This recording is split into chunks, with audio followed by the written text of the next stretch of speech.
All right. Are we good to go? Awesome.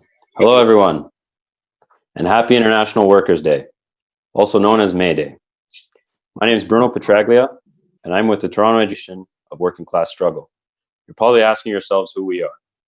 Well, the Labour May Day Committee is a coalition of militant trade unionists, rank and file workers, and activists who wish to revive the traditions of May Day starting in Toronto and eventually hope to expand across the country and the world. Some of you may also be wondering, what is International Workers' Day and why is it celebrated? International Workers' Day, or May Day, begins in the late 1800s with Chicago workers engaged in a general strike to reduce the workday to 8 hours with no loss of pay. 4 days into the strike, workers rallied at the Haymarket Square. At the square, a provocation occurred that involved a bomb exploding, killing police officers and injured many workers. The situation escalated, and many workers were shot and killed on the spot by police officers. After the smoke cleared, trade union leaders were held responsible for the fiasco. They were tried and sentenced to death by hanging. 4 of them faced this penalty. They were then known as the May Day Martyrs. The aftermath of all this led to the Second International of Organized Labor and Socialists to mark May 1st as the day to commemorate those who died in the struggle for the 8-hour workday in Chicago. All over the world, May 1st would be adopted as a holiday remembering the May Day martyrs. A victory for the working class. However, this was not the case in the United States and in Canada. At the time, US President Grover Cleveland fought adamantly against the day being a holiday with the support of right-wing trade union leaders. President Cleveland believed that commemorating the May Day martyrs would lead to the working class to adopt socialism and anarchism. So, to diffuse this revolutionary mood, at the time, Labor Day was created. Labor Day would be an end of summer celebration with unions parading along main roads with their banners, usually just an emblem and slogans that wouldn't contradict the interests of the working class, of the ruling class. So, harmless to the status quo, no revolutionary politics, just a parade and celebrating over a modest wage increase and a little more job security. No mention of any action against the attacks of the bosses. Comrades, don't get me wrong. These are important gains, but the working class cannot be paid off with this. And without revolutionary politics, the day loses its significance. Why are revolutionary politics important? I'll give you an example that has stayed with me for a while now. Labor Day, Toronto, 2018. The Ayatse Local 58 workers are locked out of the exhibition grounds. The exhibition is where the Labor Day parade ends, where it normally finishes. The Labor Day organizers took on a less confrontational approach and chose to have the parade just pass by the picket line of locked out workers and just wave and smile, and then finish elsewhere. If the politics of that committee were in line with that of ours, you could bet that these tens of thousands of workers marching would have joined the Ayatse Local 58 picket line. When we say workers of the world and oppressed people unite, this is what we mean. Over the last century, we've seen the growing contradictions that the capitalist system presents us with, and for that reason, we say fight capitalism. Capitalism has proven useless to the working class. It only benefits the few. In 1886, the workers were fighting for the workday to be reduced to 8 hours while still maintaining a living wage. It is 2020 now, and my union comrades and I over at QP 4400 line up to be on the overtime list. The same goes for unionized construction workers, transit workers, and other privileged members of the working class.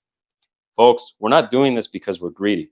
We're doing this so that we can match the cost of living. We're forced to work over 40 hours a week in order to do this, to sustain a normal lifestyle. Years of austerity and cuts from the capitalist system have clawed back all of the major gains workers have fought for, and now we're being sent back in time. So once again, this is why we say fight capitalism. Capitalism has also proven to fail us during the pandemic. COVID-19 didn't create the crisis. It was the growing contradictions of capitalism that left us unprepared to face COVID-19. The capitalist system is global. It is not subject to just one country. Another reason for our slogan, workers of the world and oppressed people unite. How do we unite against the system? We believe in the power of the general strike, and concretely speaking, we put forward the slogan, rally for stay-at-home strike, for full compensation and comprehensive PPE for all workers. We've seen the long-term care home lacking the necessary personnel and also lacking the necessary equipment for safety. And this has led to many deaths of residents. All of this caused for the sake of profits. The hospitals are lacking the necessary protective equipment and also lacking staff. Cuts and profits coming first has led to this. Transit workers facing many unsafe work conditions. Their workers have refused to be put under those unsafe conditions. And where was the neutral Ministry of Labor? In the comfort of their quarantine space, away from the job site, sending workers back to the grinder. They are not a neutral arbitrator, a collaborator of the bosses. Brothers, sisters, comrades, today we will hear from real militants, trade unionists, rank and file workers, activists, and artists, all here to give their perspectives on the current struggles against the bosses. Up first, we have YC Lee singing us the Internationale. Go ahead, YC. My brother.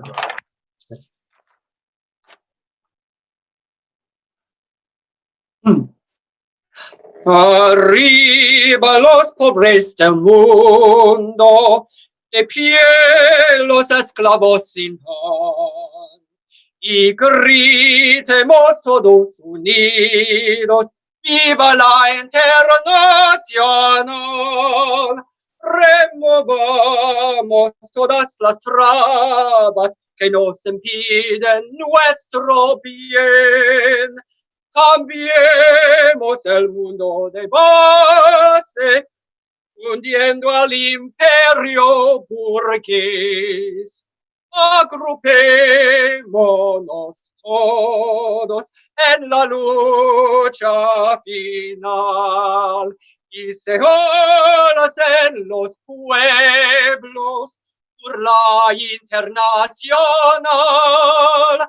Agrupémonos todos en la lucha final y seamos en los pueblos comprador, es la internacional.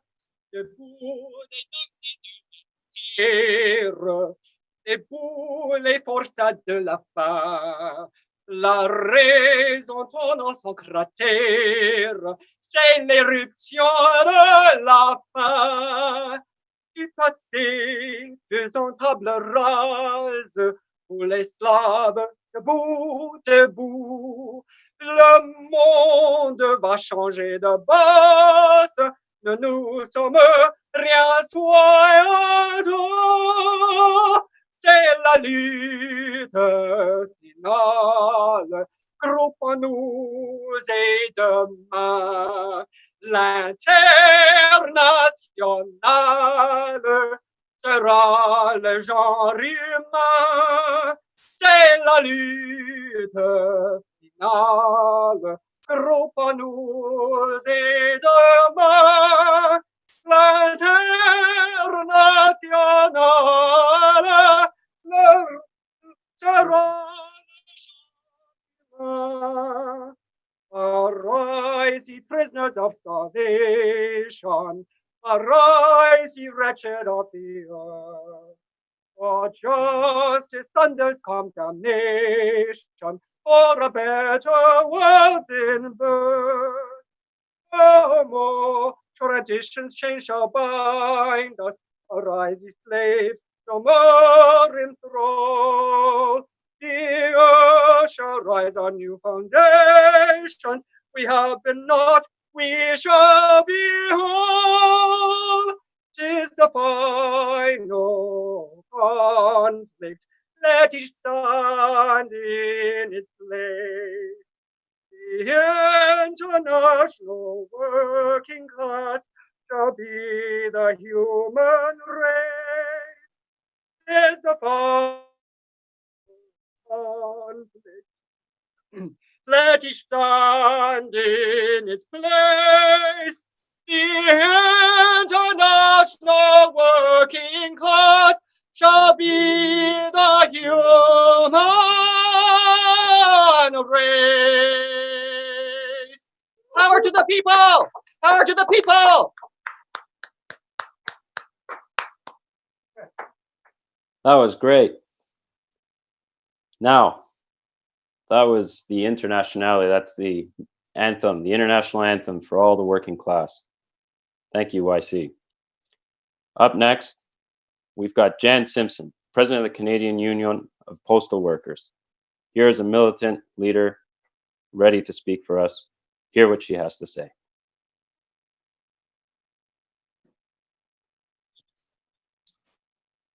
Hey, Jan, I'm going to unmute you here, okay? Jan, can you unmute yourself? Okay. Thank you, Bruno. It's great to be here participating in this virtual rally with you to celebrate May Day. I would first like to acknowledge that I am on unceded Anishinaabe territory and to pay tribute to Indigenous peoples here and everywhere in this part of Turtle Island. Let us be guided by their wisdom. CUPW has a vision for the future. We want a Canada Post that reaches and supports the social growth of all communities across this country by expanding the services which they offer. Our Delivering Community Power campaign aims to reinvent Canada Post so that it can become a world leader in a just transition as we embrace environmentally friendly technology and combat the climate emergency. We fight for gig economy workers to have the same rights as everyone else. CUPW, other unions, and community organizations have done some incredible work. We should be proud, but we must also acknowledge that there still is so much more to do. Today's rally is an opportunity for us to inspire each other as we move forward during an unprecedented global crisis. We cannot go on today without mentioning the impact of COVID-19 on workers everywhere. Our sense of security and stability has been altered by this pandemic. CUPW represents workers in a variety of fields: postal workers, cleaners, medical dispatchers, couriers, who are still working and doing their part to flatten the curve, along with other frontline workers. And we must thank them. No matter who the employer is, our demand is the same. Workers must be protected, respected, and our health and safety must be essential, not just our labor. The pandemic has highlighted an important truth. The least paid and least esteemed workers are vital to our society and economy. This means that workers must have access to personal protective equipment, access to provisions so they can self-isolate or quarantine as needed without fear of consequences or loss of wages. They must also have access to the latest knowledge of their rights, the protocols, and the steps they can use when they have concerns. CUPW has a landing page on our website with the latest COVID-19 related information. We are making sure our members feel empowered to use their voice during this crisis. We know that collective action works and can force change on the work floor and beyond.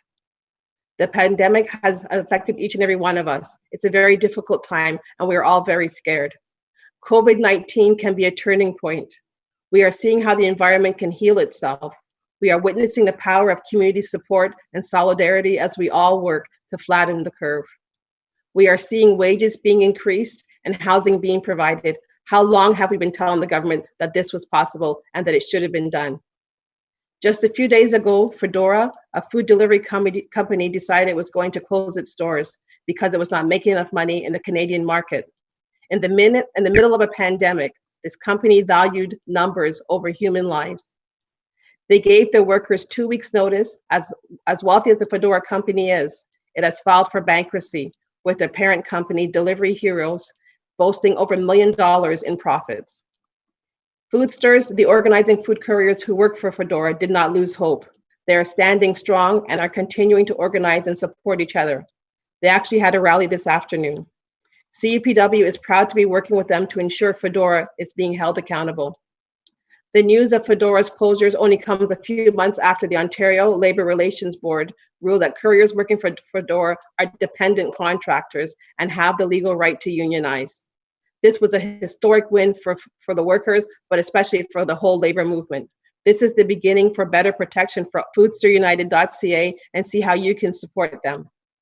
This is a perfect example of corporate greed, but as disappointing as it is, we must remember that no unionization drive has ever been easy.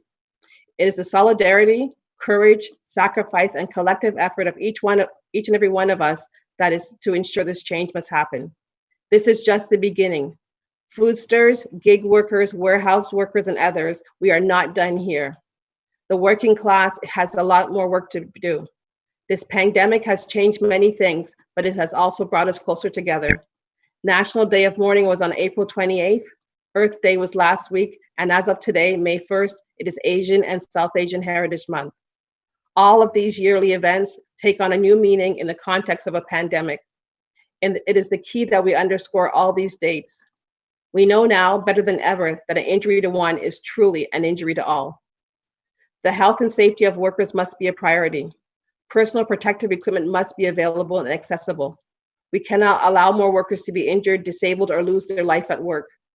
We see now, as the world has self-isolated and locked itself down, that the environment can recover. A just transition will prepare us for the future and will help us mitigate the consequence of the current environment and climate emergency. Large corporations and the Canadian government must address these issues as they look to reopen the economy. In the middle of a pandemic, we have seen communities stand together, but we have also heard, and some people say, display gross discriminatory behavior. During this month of Asian and South Asian Heritage Month, we must take time to aim to become better allies and learn about our sisters and brothers and comrades who contribute to our society every day. These are difficult times, but we must stand together. We will flatten the curve, we will fight discrimination, and we will fight the greedy corporations, and we will protect all workers' rights. Solidarity. Very good, Jen. Thank you. I've got Carlos Santos, the president of the Allied Transit Union of Workers, Local 113. This is the union that represents QP Local 2, but they will be presented later. So for now, Carlos Santos, take it away. Hey guys, can you hear me? Yep. So I'm Carlos Santos, president of ATU Local 113, Amalgamated Transit Union. You've probably seen us on the news a lot lately. I can tell you we've been fighting just to wear masks even before COVID-19 with the air quality issue on the subway, and it was proven that we do have an air quality issue, and the company still didn't want to allow us to wear masks, which is quite unbelievable. The first time I've put out any type of press release or spoken to the media was January 29th, just to be allowed to wear PPE. And it's pretty disgraceful that it took until March 18th just for us to be allowed to wear masks. And by the time we were allowed to wear masks, we couldn't even, our members were complaining of not even being able to get them anymore. They were gone. You couldn't find them. And it's just really unbelievable. It took, I was at Wilson Division one night, all night, because 3 operators wanted to wear a mask. I was at Queensway Garage. We had 6 people testing positive for COVID. They didn't want to shut it down. We've been all over the place. We've been fighting tooth and nail just for rear door loading, just to eliminate cash fares, just to eliminate. So they eliminated. They eliminated cash fares, they eliminated transfers, but they didn't eliminate cash fares. So people were paying and they were asking for a transfer, which is it just goes to show you how the TTC thinks. They don't even know what they're doing. We've been facing a lot of health and safety issues. I was at Queensway Garage on the 18th. I stayed there till 5 a.m. It seems like the Ministry of Labor, they do not attend. They do these interviews on the phone, which is quite comfortable of them. And then they rule against us. And lo and behold, I get a letter I get an email saying, "Dear union leader," not even Carlos Santos, "Dear union leader, we're asking you to self-isolate because you were potentially exposed." But here's the kicker. Management that was in the same room with us for 14 hours were not asked to self-isolate or stay home or even go out and get tested. They ended up being just sent to a different location. So it seems like there's a double standard for workers and employees or for management. And it's really frustrating after everything that we've had to do, everything we've had to fight for. We've had to fight to get the driver area blocked off. We've had to fight for masks. We've had to fight for hand sanitizers. We've had to fight for gloves. after all that, and I mean months of fighting, and you guys have probably seen it on the news, to all of a sudden hear about layoffs when they've, meticulously said 1,000 operators and 200 staff, but they can't name us the staff, which we believe that there is going to be no staff that's going to be laid off. We believe that it's going to be just operators. The TTC cannot tell us which staff is being laid off, because I don't even think they're going to be laying off staff. What I'm being told is that there's just 200 unfilled positions in management, and they've been saving those, and they're just going to, instead of laying off, they're just going to relocate management. So at the end of the day, the frontline workers, the ones that are working every day, going to work every day, 5 a.m, 4 a.m, taking people where they have to be, potentially being exposed. We're getting pink slips after everything that we've done for this city. And I don't want to just take credit. Everybody's a hero in this.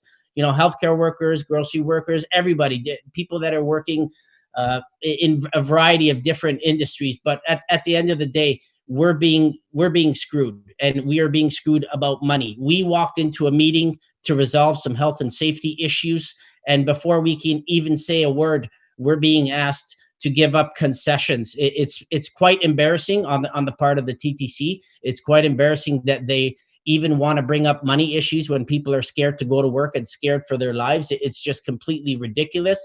I'm still seeing photos of packed buses till this day. And now they announced that they want to reduce service. So lay off members that have been working their butt off, mind you, and reduce service for the public. So not only is it hurting our members, it's hurting the public. And our citizens of Toronto, they've been shortchanged on transit for decades. And it's just it breaks my heart to see that not only are our members getting laid off, but the citizens of Toronto are not getting the transit that they deserve.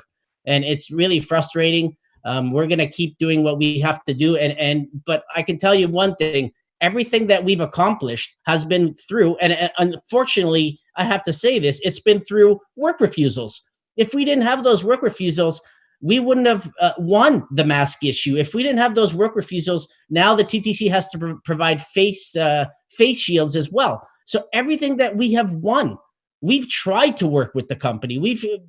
I've even mentioned that we're trying to work with the company, but it seems like they don't want to work with us. And this is not just us. This is the struggle that every worker is facing in the world. And it's quite shameful that we have to resort to these tactics just to get anything done and anything accomplished. And I had to publicly say 10 people on a bus. And if you think that's not going to come back, wait till we get service reductions. More than 10 people, don't move that bus. That's going to be my instruction, because at the end of the day, that's the law. Physical distancing. We're supposed to practice physical distancing.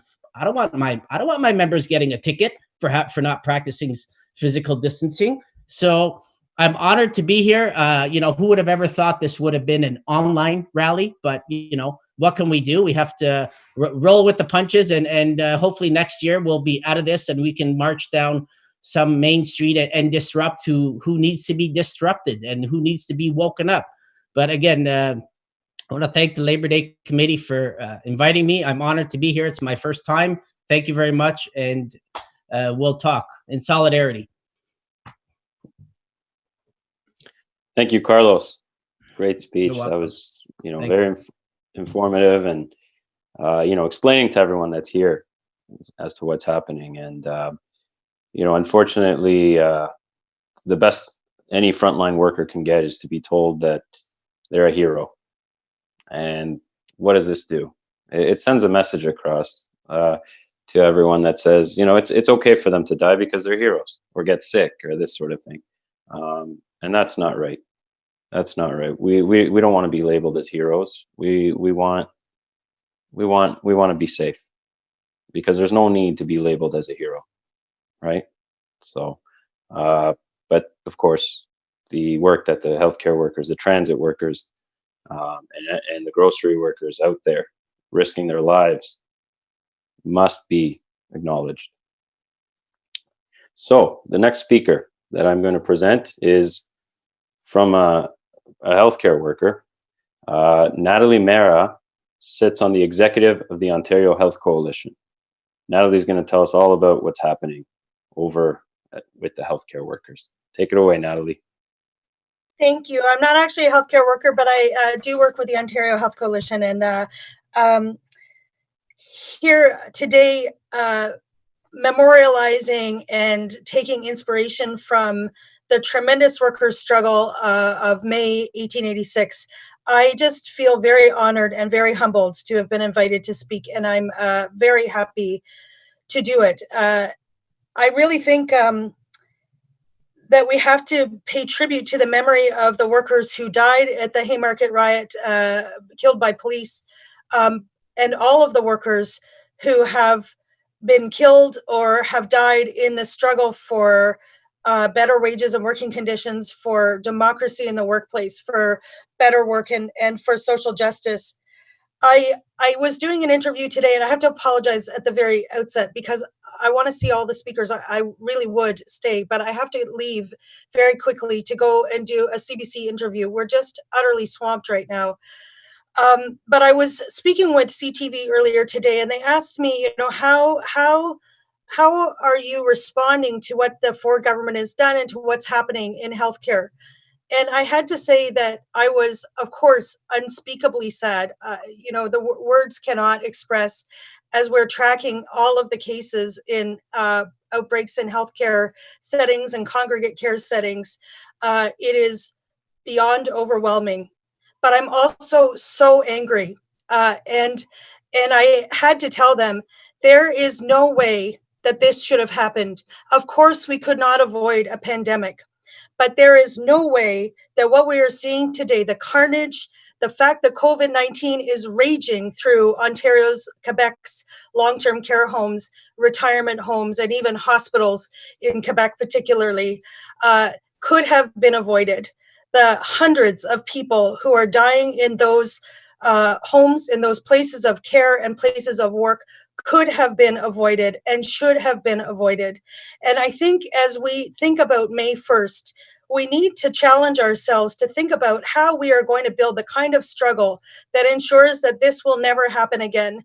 I've been proud. I've been doing this work for 25 years, 20 years as the executive director of the Health Coalition. We have mobilized in the hundreds of thousands. We have held rallies. We've held referendums to stop privatization. We have stopped privatization in the hospital sector. By and large, we've protected single-tier Medicare. But restructuring, constant, endless restructuring, austerity has continued to eat away at the conditions for the workforce and the conditions of care. In healthcare, the conditions of care are the conditions of work. They're one and the same. And we have solidarity in the demands for improvements across, from family members to patient advocacy groups to the seniors groups to all of the major healthcare unions, a number of private sector unions and public sector unions, the health professionals, physicians who believe in public Medicare are working together to push for improvements. I just want to very quickly run through, as of today by our tracking, there are more than 5,000 healthcare workers in hospitals, long-term care homes, retirement homes, other congregate care settings and clinics and so on infected. Patients and residents infected. There are more than 2,000 staff infected. There are more than 700 dead. I wanted to say today, in memory of Arlene Reed, who was a PSW, who worked multiple jobs in home care and healthcare facilities, in memory of Christine Mandagarian, I knew I was going to do that, who was also a PSW who worked in long-term care.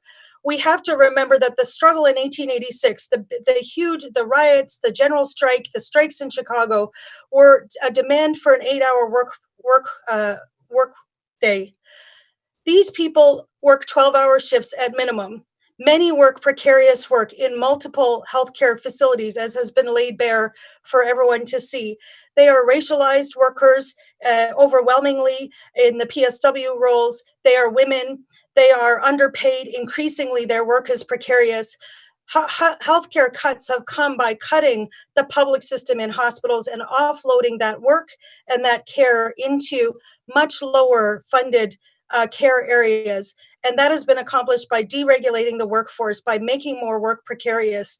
Here we are 140 years after the events of the Haymarket riots, talking about May Day. We have to be talking about what we've lost. The fact is, there is no 8-hour workday for these workers. There's no 40-hour work week. Their work is relentless. Today, they're going into work in garbage bags in some long-term care homes because there's a shortage of gowns and PPE. People are losing their lives, staff and residents and patients alike. If we leave this day, it has to be that as the drumbeat to open the economy gets ever louder, not allow again for the vagaries of the market to take over, for unfettered greed, for unfettered capitalism to rule. I hope that that's the message we take from today. And thank you so much for inviting me to be here. Thank you, Natalie. I could just adjust my sound here. That was, well, of course, the executive of the Ontario Health Coalition that's going to tell us exactly what's going on. And so while we do know we're facing many troubles with this crisis in our health network, we see more through the perspective of the healthcare coalition and the healthcare workers. And based on everything you've just said, it's proven exactly what's mentioned, and it keeps reoccurring that where profits come first, it leads to disasters in our services. And it's not the COVID that caused the problem. It's, the greed. So up next, I've got a very militant group, and his name is Alex Grant. Alex has much experience, more than valuable experience in the labor movement. Once was a president of a QP local out in BC. And so it would be appropriate for Alex to be here speaking, not just as an activist, but as a former union leader. Take it away, Alex. Thank you, Bruno. And happy International Workers' Day. Happy May Day. And I'm so proud to be part of this effort to make this day a fantastic success. So many participants in the meeting, on YouTube, on Facebook, thousands of people joining us here for what is a fundamentally anti-capitalist May Day. That COVID has shown us that capitalism does not care about working class people. For them, working class people are just expendable adjuncts of the machine. And so many decades of austerity, everything they've done in the COVID crisis have shown that they put profits before people. For example, in the 1980s in Canada, there was 6.3 beds, hospital beds, per 1,000 people. After 30 years of austerity, now that's down to 2.4 beds per 1,000. Insufficient, totally specific crisis. They were given warnings, the governments were given warnings in January that the pandemic was coming. What did they do? Nothing. Did they store PPE? No. Did they make the preparations? Did they solve the crisis in long-term care? No. No, they insisted on part-time work, low pay, low conditions, no PPE, and now 2 workers have died. 2 workers have died in long-term care in Ontario, and the blood is on the hands of the bosses who are running the system and underfunding it, not providing the funding. You see Cargill, the meatpacking plant in Alberta, many immigrant workers, temporary foreign workers, I think many of them are Filipinos, 2,000 workers packed together, butchering meat, and despite being warned by the union, what did the Labour Board do? Well, they did a safety check over FaceTime and deemed the place safe, even though it wasn't safe enough for them to come themselves. Totally disgusting. And now 3 workers have died. Over 500 are infected because they've been packing people together like they are meat. That the bosses and bankers don't see working class people any different from the meat carcasses that they are butchering. So we have to have a fundamentally anti-capitalist perspective. We also have to understand that COVID did not cause this crisis. It was actually the trigger of this crisis. But this was a classic capitalist crisis of overproduction in preparation. Go to our website, marxist.ca and marxist.com. You will see we have been predicting this crisis for a long time, that all the contradictions are coming to the fore of capitalism. It was just looking for a spark, and COVID is that spark. We are entering into, sad to say, a new Great Depression. A new Great Depression. The government is putting in deficits of something like $250 billion. Significant deficits. Who are they going to make pay for that? Is it going to be bosses, or is it going to be working class people? They're going to try and make us pay. And we say, hell no. Hell no, are they going to make us pay? The austerity has already begun. 1,200 layoffs in the city of Vancouver, 30% budget cuts in Manitoba. The TTC layoffs, yes, 1,200 workers there. We've got to say no. The bosses are sitting on dead money of over $1 trillion, uninvested mound of cash that they will not invest, cannot invest, and we say make the bosses pay. Lives come before corporate profit. And they want to try and reopen the economy over the bodies of working class people. We say, hell no. The only time any company, any workplace should open is if the workers say so. You cannot trust these corporations. They're sitting comfortably in their homes in isolation, where it's the workers on the front line that actually make society run. Those people on the front line, they should decide whether it opens, not the bosses, not the bankers. And we need to fight for a socialist revolution. Socialism, bring down this rotten system, because they cannot be trusted. They cannot run the economy. They will try to make us pay. We will not pay. Hell no, we won't let that happen. We're going to fight back. We're going to fight for socialism. And if you agree with what I said, come to our website, marxist.ca, and join our fight. Thank you. Wow, thank you, Alex. Very moving. So you heard it. Lots of examples there. Here, right, bang right on. The capitalist system is not giving us the defense we need against this crisis. And so what are we left with? Well, we must organize, and we must fight for socialism to get us there, to get past this. Now, the next speaker is a former trade unionist with the Canadian Union of Postal Workers, current activist with Socialist Action. It is Elizabeth Weiss. Elizabeth, go right ahead. Hello, my name is Elizabeth Weiss, and I'm coming to you live from Montego Bay, Jamaica. I'm speaking for Socialist Action. Yes, you're right, brother. I'm a retired member of the Canadian Union of Postal Workers and a past secretary of Toronto, New York Region Labour Council. Socialist Action has been in the forefront of May 1st actions for decades. Clearly, this is a May Day like no other. Presently, the world working class is living through a stunning health crisis that has cost hundreds of thousands of lives. COVID-19 springs from the bowels of the capitalist mode of production. Toxic agribusiness practices put profit before public safety. Giant corporations deforest the earth, rob it of nutrients, and pour poison into the soil, water, and air. Debt, waste, and inequality has already put the world on course for a great recession last fall. The coronavirus pandemic made things much worse, plunging humanity into global depression. Bourgeois politicians claim to care, while they buy oil pipelines, trample indigenous people, and sell weapons of mass destruction. Inequality surges, aiders stoke fears. Racism, sexism, and homophobia rise. Human civilization is at risk.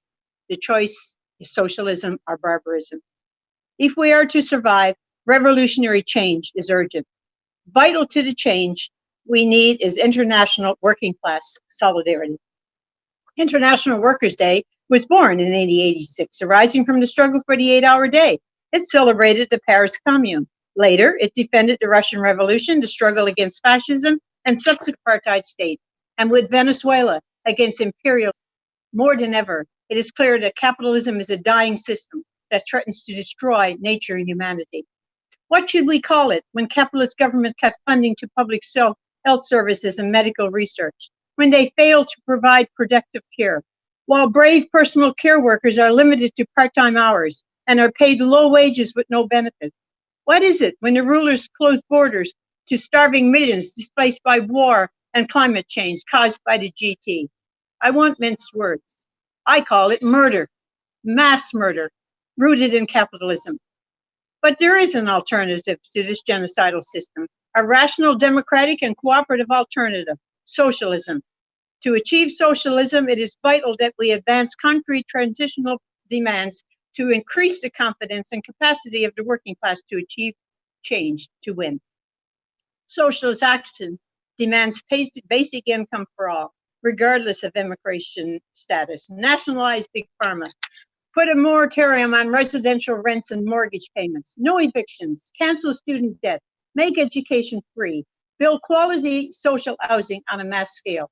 Tax the rich. Expropriate the big banks to join oil and gas corporations. Use those resources to fund mass testing for COVID-19, to develop a vaccine, and to encourage farmers to grow healthy food. The present mode of production is capitalism for the poor and socialism for the rich. It must be replaced by a cooperative commonwealth, a genuine economic democracy. But the rich and the powerful will resist it tooth and nail. Only a socialist revolution led by a mass revolutionary workers' party, deeply rooted in the majority class, can overcome the powers of the elite. Only in that way can we release the full potential of humanity in harmony with nature. Today, we are showing the bosses that we will not retreat, that the working class will continue to struggle for socialism, for freedom from all forms of oppression, for peace, social justice, and equality. We warmly welcome you to watch the Socialist Action Workers' Day celebration full of song and solidarity tomorrow night on our YouTube channel at 7 p.m. and to join Socialist Action. Long live workers' solidarity. Long live the world's socialist revolution. A red happy May Day. Thank you, Elizabeth. You said it. I'd just like to point out that as we speak today, the Amazon workers, and I believe in the United States, Amazon workers and Whole Foods workers as well are on strike. I believe they don't have a union. This is the non-organized workers organizing together against the bosses. So, you know, we're seeing this happening, and on what better day than International Workers' Day? So, yes, we have to be prepared for everything that's coming, for what's happening around the world. And as the speakers before previously have said, it's the one solution is, well, socialist revolution. Up next, I've got from Hamilton, federal NDP Member of Parliament, Matthew Green. Thank you so much, Bruno, for having me on. Thank you to Jahan, Moxie, and all of the incredible Socialist Action organizers, both here in Hamilton, who have had the privilege of working alongside now for the better part of the last 5 or 6 years, but certainly your advocacy online and through your print newsletter is very much appreciated. I am here from the traditional territories of the Anishinaabe and Haudenosaunee, who are governed by the dish with one spoon, who is a reminder, long before the Marxist theories that the indigenous folks were talking about, only taking what you need and leaving the rest behind. It is a phenomenal reminder to situate this conversation. I want to thank all the previous speakers. I have had the privilege of working with Jen and Carlos. Sister Elizabeth got me all fired up. It's Friday and it's May Day on the same day. And I've been doing these Zooms for the last 4 weeks. Well, what a perfect opportunity to be in a collective conversation with 200 comrades from across the country to talk about the political moment that we're in right now. Make no mistakes about it. We have the opportunity within the chaos and the disruption that capitalism has laid bare to so many people who may not have been alive to their own class consciousness. The white collars, the folks who were, told the lie that if they left their industrial labor pursuits and followed the dot-com and the tech boom of the 90s, that they would ascend their class and find this mythical middle class. And what they have found in a very sharp and acute way is that this system of liberalism have left them wholly out of the equation. That every single step along the way, every policy that this liberal government has put forward has been designed to exclude people. That when they make announcements with big dollar figures, what's often hidden is the cost that it has on the working class. And so I know that the radical politics that are here sometimes creates an environment where we spend more time critiquing ourselves than we do about actually going after the enemies of the working class people. That there will be an entire generation of people who you may have once considered to be bourgeoisie who have been left out of this capitalist system. That the 87 families who have more wealth than the bottom earning 12 million Canadians is more apparent now than it's ever been.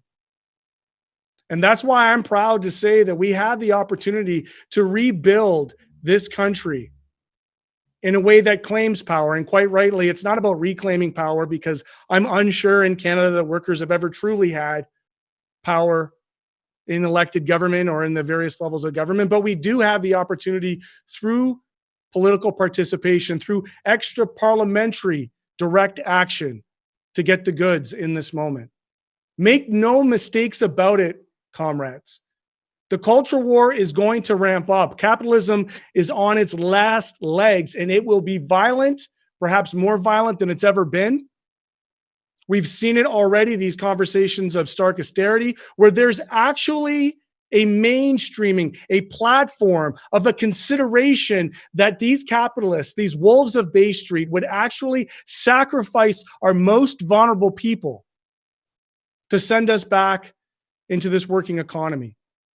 So for those who gather here today that say enough is enough, for those who have spent decades organizing on the front lines, the elders of this movement, the young people who have just tuned in and have inherited one of the most precarious economies in generations, I'm going to borrow off of Brother Fred Hampton and say, I don't care how much theory we have in this room. If we don't put it into practice, if we don't apply it, then that theory is irrelevant, right?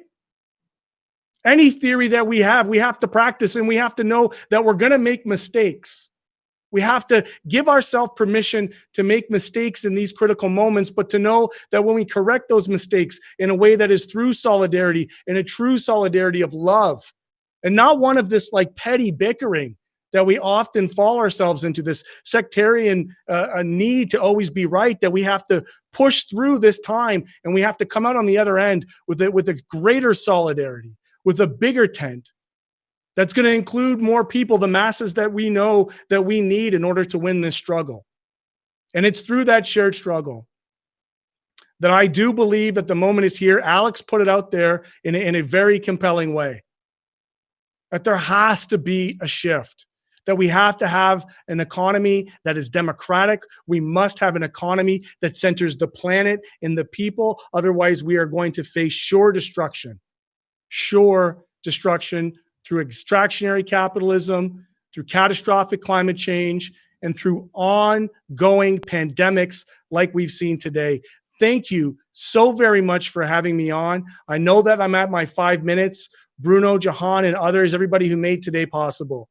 Let's not leave this to May Day. Let's find ways to continue to socialize and organize and mobilize from this day forward. Solidarity to everybody who's out there today. Keep up the fight and do not lose hope. We're just at the beginning of this struggle.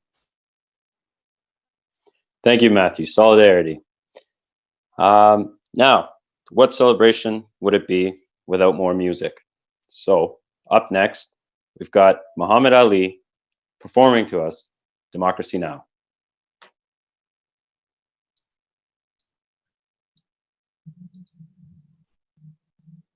Just want to shout out, like always, Matthew Greens. Always an honor to perform after Matthew. And also, really quickly, Amir and I want to say something. Happy International Workers' Day.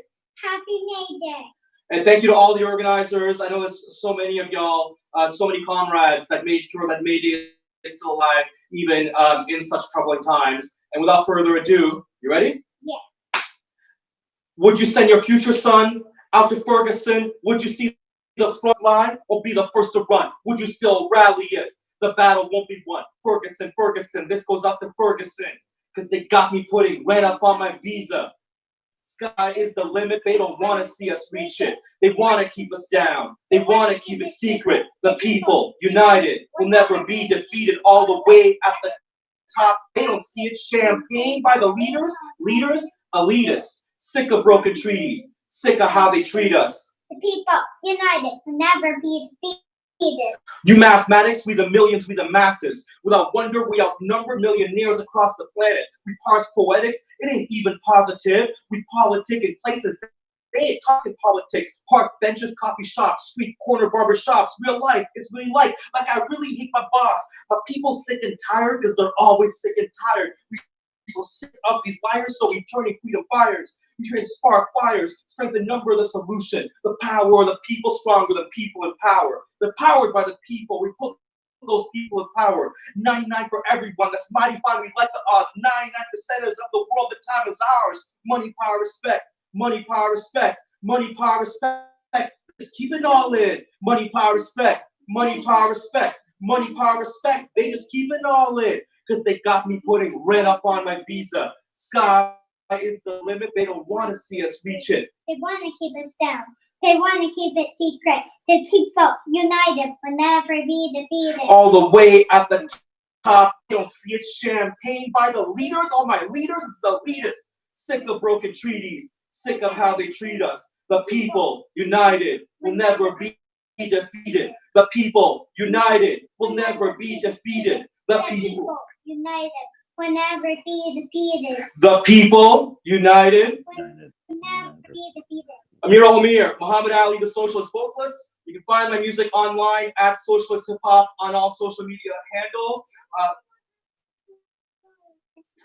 We don't have to do a fist bump, but you can if you want. And finally, I just want to say one last thing. If you want some good revolutionary music, if you love good anti-racist music, you're a fan of rage-style, Public Enemy-style records, in the next few months, I'll be dropping my next single, Make Racists Afraid Again, at Socialist Hip Hop. Muhammad Ali, the Socialist Vocalist. Amir Omir. Peace, love, solidarity. Thank you, Muhammad Ali. Much love. Solidarity. Well, up next, we've got an executive member of QP Ontario and also who sits on the executive of the Ontario Federation of Labour, Tiffany Balducci. Wow, hi there. It's so wonderful to be here, and that's amazing to have seen that virtually coming together. So I'm Tiffany Balducci, and I'm 4th Vice President for QP Ontario and a Vice President for Labour Councils at the Ontario Federation of Labour. And I'm the President of Durham Region Labour Council. I'm also a settler here and an uninvited guest on the unceded land we call Canada. Thank you so much to the organizers for putting on this amazing event. It's so important for us to connect and celebrate our movement and collective power on this special day and organize towards a better future for all. Of course, this is a very different May Day and a very different way of coming together. COVID-19 has remade the world in a blink of the eye, and many aspects of our lives are in crisis. Some of us are isolated at home, some are working in horribly stressful and dangerous conditions that we've already heard about on the front lines, and all of us feel anxious about what tomorrow will bring, which is why we need to be here to support each other on May Day and beyond. The labor movement began marking this day in a time when even speaking about collective action and solidarity was a crime. So as unionists, we aren't strangers to struggle. The bravery and commitment of those who came before us meant that on every new May Day, we weren't just supporting each other in struggle, but began to celebrate victories for working people as well. And I'm going to tell you a bit about a recent victory we had in Oshawa, in large part due to collective action. Our Labor Council has been involved in a coalition called Green Jobs Oshawa for just over a year now. I think many of you follow us, and I appreciate all the support that we've had over this last year. Green Jobs Oshawa is a coalition of workers, community leaders, environmentalists, labor and social justice advocates, all working towards the common goal of placing the now pretty much empty Oshawa Assembly facility under public ownership in order to repurpose it for socially beneficial manufacturing. Lately, since March, we pivoted and we're calling on all levels of government to make essential medical supplies for essential workers at the plant in Oshawa. We had a petition, we had a virtual press conference, much like this. We worked with organizations like the LEAP and the Council of Canadians and our local MPP, Jennifer French. After 2 weeks of pressure from the Oshawa community, General Motors announced on April 24th that it would reopen a portion of the plant to manufacture 1 million masks per month for healthcare workers. The COVID-19 pandemic proves it is not impossible for manufacturing industry to shift gears in a short amount of time, which needs to happen to address the climate crisis. We know it can happen relatively quickly, especially when it's medical equipment that you're making, but we also know that it proves that it's not impossible to retool it for other socially beneficial products, like eventually electric vehicles for the public sector, like transit or postal vehicles. Right now, GM will only manufacture level 1 masks. We believe GM should also manufacture N95 masks and ventilators and communicate directly with frontline healthcare workers to determine what other medical supplies are needed. Green Jobs Oshawa will continue to push for public ownership of the plant. If it's under public ownership, then it can be the basis for expanding and becoming an important manufacturing center that provides a security of supplies for future crises. We all know that it can't happen if it's left up to a corporation that's always driven by maximizing their own profits. Of course, we are pleased with GM opening a corner of the 10 million square foot facility. It's a great first step. It shows what is possible with the power of collective action and not giving up. We've been told that it was a pipe dream or pie in the sky by various labor leaders sometimes even, and we didn't give up and we're not going to give up. We have ideas for others on this call. You could consider having conversion committees in your community to address immediate needs like medical equipment right now, of course, following all safety practices, and keep our production facilities in place rather than lose this capacity, and prepare for conversion to environmental products, as everything about how we live, work, travel, play will be transformed. These committees can work with allies to focus on social needs related to their work. What kind of products could they make if necessary? What kind of services could they provide to their communities? How can it tackle the climate catastrophe? Labor councils are a great place where this could start. I also have a tangible ask. If you're in the area near Oshawa on Saturday, May 9th, we will be meeting in our vehicles safely, yet again, for a worker solidarity cavalcade expressing solidarity between essential services and essential products and our communities more generally. So if you're in the area and can safely come out and make a sign of support for the side of a vehicle, some ideas for the signs could be: we need N95 masks, essential production for essential workers, protect essential workers, mandate corporations, not workers, a cavalcade that will go beyond the hospital and ending up in the GM plant parking lot as a show of class solidarity.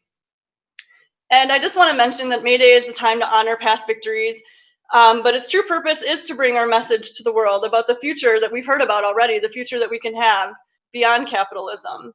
And I want to make sure that we mention that this future doesn't leave anyone else out. I want to call people's attention to the demands of the Migrant Rights Network, where they're demanding for decent work, universal services, status for all, justice for all, and no displacement.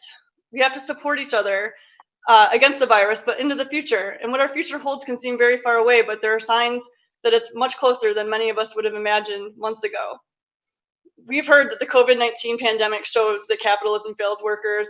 We knew that capitalism already was failing workers, but there's hope and new exciting ways of organizing.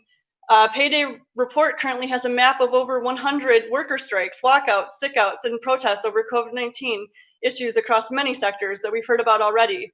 We know there's a general strike going on today with workers in Amazon. It's going to be essential to have a full accounting of all the labor movement strikes, protests, and negotiations that made things safer for workers during this time. This kind of tracking is critical since it's unlikely that these actions will make it into official government data. Moreover, a crisis such as this is often a call to action for people who are looking for answers and offers new opportunities to organize workers and make big changes in society. We are at a demarcation in time. Just as with the Great Depression nearly a century ago, we may be at the beginning of a new era of class struggle that could remake the labor movement and the world. And we all know that the only way through this crisis is the way that we have dealt with every challenge since the first May Day, well over 100 years. We also know that the solidarity won't end with the pandemic. Thank you again to the organizers for having me. Happy May Day. Another world is possible by uniting the working class. Thank you so much. Thank you, Tiffany. Always happy to hear from Durham Region and what's happening in Oshawa. Up next, after Tiffany, we've got Mohsen Ebrahimi, representing the Workers' Communist Party of Iran. Take it away, Mohsen. Okay, hello everyone, and thank you for organizing this event. For a member of Local 79 QP for a long time, I have been in two strikes, once West and East Office, and second time as a co-chair of the strike committee. Coincides with coronavirus pandemic. Capitalists might be thankful to COVID-19 and happy that the virus would prevent the usual show of solidarity on the streets, but they must not be too excited. Pandemic will end, the struggle for better life will resume even stronger than before. Corona pandemic has left no doubt that under capitalism, human life is nothing, profit is everything. Despite the stockpile of weapons enough to destroy the entire earth, there are not enough ventilations, forcing doctors, sadly, to choose who is to get their treatment. Corona pandemic also left no doubt that the livelihood of around 7.5 billion human beings depends on the works of hundreds of millions of workers. Imagine what would have happened if doctors, nurses, workers in shelters and nursing homes, workers in food industry, and many other branches were not struggling day and night for saving lives. I would like to say a few words about the challenges the working class in Iran are facing now. Under the Islamic Republic of Iran, workers are deprived of any right whatsoever: right to organize, right to strike, right to assembly, right to demonstrate, and right to freedom of expression. Many labor activists have been arrested, tortured, and killed during the reign of Islamic regime. Many are now in prisons for defending basic rights or simply just trying to organize May Day celebrations. With coronavirus threatening prisoners' lives right now, money swindlers are released while political prisoners such as labor activists, socialists, atheists, women's rights activists are kept in prison intentionally to be killed by the virus. On the eve of the upcoming May Day, the security agents of the Islamic regime have launched an intimidation campaign to prevent labor activists from engaging in any protest. However, even those activists in prisons have openly and bravely called upon people to challenge the ruling capitalist and brutal Islamic Republic. The ruling capitalist criminals in Iran are worried because they know with the end of coronavirus, the ongoing political crisis will intensify. The November 2019 uprising in more than 100 cities will return, this time in even more gigantic scale. It has been a long time that an open war has begun between the people and the Islamic Republic of Iran. People have called the supreme leader a murderer and a thug, while the regime has called the people hooligans and agents of the enemy. This is a war of survival on both sides. The people are fighting for their livelihood, dignity, freedom, and equality. The Islamic regime is fighting, struggling to stay in power.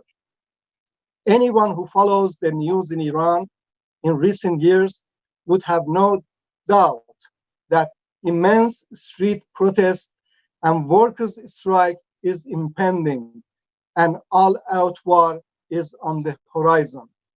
In their ongoing class war for overthrowing the Islamic regime, workers, women, and the youth need, deserve, and expect solidarity from workers, labor leaders, leftists, socialists, and all the people who are concerned about freedom, human dignity, and equality.